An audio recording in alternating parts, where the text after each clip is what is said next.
सांगतोय. आणि छत्रपती शिवाजी महाराजांच्या बाबतीत बोलायचं झालं तर या छत्रपती शिवाजी महाराजांच्या महाराष्ट्रामध्ये तुमचा आणि माझा जन्म झालेला आहे. या छत्रपती शिवाजी महाराजांच्या महाराष्ट्राला आपण जर बघितलं तर या ठिकाणी वर्तमान स्थितीचं उदाहरण मी तुम्हाला देईन. मित्रांनो, या ठिकाणी क्रमांक 1 च्या विद्यार्थ्यापासून तो शेवटच्या क्रमांक असणाऱ्या विद्यार्थ्याला कोणालाही आपण जरी उभा केलं तो उभा केल्याच्या नंतर 2 कथा आणि 2 पुरुष माहित नसतील असा विद्यार्थी या ठिकाणी नसेल. मी विद्यार्थी बोलतोय फक्त. त्यामध्ये एक म्हणजे रघुकुल कमल दिवाकर, रघुवंश शिरोमणी, मर्यादा पुरुषोत्तम भगवान प्रभू श्री राम. या ठिकाणी उपस्थित असणाऱ्या कुठल्याही विद्यार्थ्याला फक्त उभा करा आणि त्याला विचारा, अरे तुला रामायण माहिती आहे का? अगदी तो विद्यार्थी म्हणतो, हो महाराज, हो सर, मला रामकथा संपूर्ण माहिती आहे. त्या विद्यार्थ्याला विचारावं, सांग काय रामकथा आहे? त्यावेळी तो विद्यार्थी उभा राहतो आणि उभा राहिल्याच्या नंतर काही मिनिटांमध्ये काही दिवस चालणारी रामकथा क्षणार्धामध्ये सांगतो. महाराज ऐका रामकथा. रघुकुल रघुवंशाची परंपरा, त्या परंपरेमध्ये दशरथासारखा राजा आहे. त्या दशरथ राजाला 3 पत्न्या आहेत. त्या 3 पत्न्यांना 4 मुलं आहेत, राम, लक्ष्मण, भरत, शत्रुघ्न. आणि ते 3 पुत्र गुरुकुलामध्ये जातात. गुरुकुलामधून शिक्षण घेऊन सीता मातेसोबत विवाह करतात. सीता मातेसोबत विवाह केल्याच्या नंतर परतल्याच्या नंतर भगवान प्रभू श्री रामचंद्रांचा राज्याभिषेक. आणि राज्याभिषेकाच्या आदल्या रात्री दशरथ राजाच्या कैकेयी नावाच्या पत्नीच्या मनामध्ये मंथरा विष त्या ठिकाणी पेरते. पेरल्याच्या नंतर ती कैकेयी रामाला वनवास मागते आणि भरताला राज्यगादी मागते. भगवान प्रभू श्री रामचंद्र रघुकुल रीत सदा चली आई, प्राण जाई पर वचन न जाई. या रघुकुलाच्या रीतीप्रमाणे भगवान प्रभू श्री रामचंद्र वनवासाला निघून जातात. वनवासाला निघून गेल्याच्या नंतर सीते मातेचं हरण होतं. हरण झाल्याच्या नंतर सेतू बांधला जातो. सेतू बांधल्याच्या नंतर राम रावण युद्ध होतो. राम रावण युद्ध झाल्याच्या नंतर असत्यावरती सत्याचा विजय होतो. असत्यावरती सत्याचा विजय झाल्यानंतर मर्यादा पुरुषोत्तम भगवान प्रभू श्री रामचंद्रांचा विजय होतो. आणि विजय झाल्याच्या नंतर पुन्हा भगवान प्रभू श्री रामचंद्र अयोध्येमध्ये परत येतात आणि भगवान श्री रामचंद्रांचा राज्याभिषेक होतो. रामकथा किती दिवस?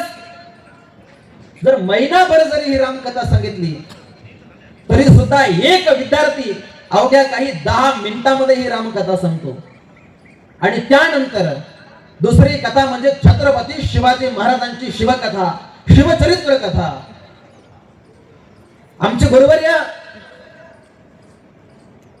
न्यायशास्त्रामध्ये ज्यांची PhD झालेली आहे, ज्ञानेश्वरी करता ज्यांनी आपलं आयुष्य समर्पित केलंय, ते न्यायाचार्य डॉक्टर नामदेव महाराज शास्त्री सांगतात की छत्रपती शिवाजी महाराज यांचे संस्कार या महाराष्ट्राच्या मातीवरती अशा आहेत की मूल जन्माला आल्याच्या नंतर नव्हे, तर ते मूल आईच्या पोटात जोपर्यंत आहेत त्यावेळेस त्याच्यावरती छत्रपती शिवाजी महाराजांचे संस्कार होतात.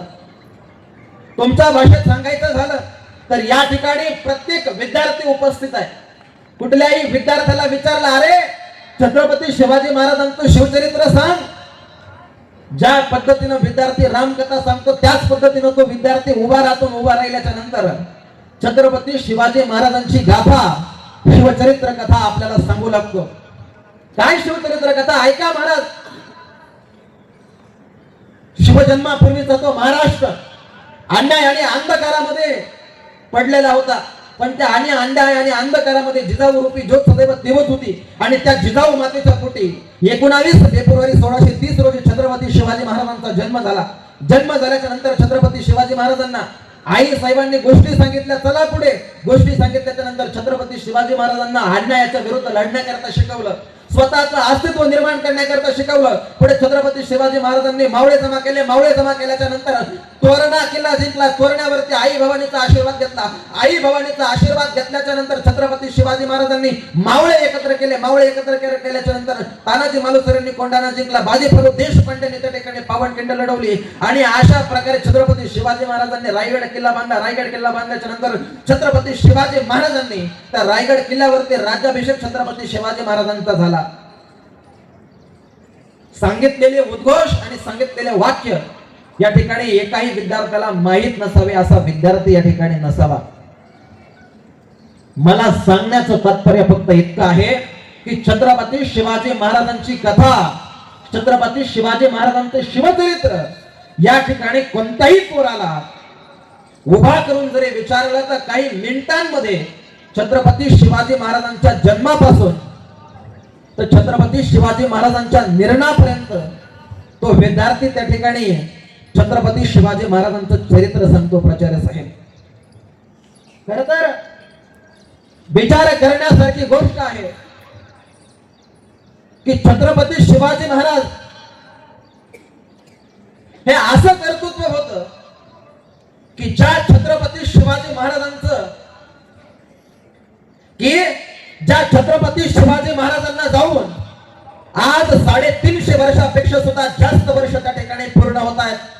पण छत्रपती शिवाजी महाराजांना जाऊन 350 वर्षानंतर सुद्धा त्या छत्रपती शिवाजी महाराजांचं नाव घेतल्याच्या नंतर आपल्या सर्वांच्या अंगावरती शहारे येतात, आपली मान ताठ होते, आपली छाती काही इंच त्या ठिकाणी फुगते. खरं तर प्रत्येक व्यक्तीनं, प्रत्येक विद्यार्थ्यानं, प्रत्येक पालकानं, प्रत्येक शिक्षकानं आत्मचिंतन करावं या गोष्टीचं की ज्या राजाच्या गेल्यानंतर 350 वर्षानंतर त्या छत्रपती शिवाजी महाराजांचं नाव घेतल्यानंतर आपल्या अंगावरती जर शहारे येत असतील, जो राजा जाऊन 350 वर्ष होत आहेत आणि 350 वर्षानंतर 19 फेब्रुवारी 2026 ला त्या राजाचं नाव आपण घेतलं तर आपल्या अंगावरती शहारे उभे राहत असतील तर त्या राजाचं कर्तृत्व कसं असेल.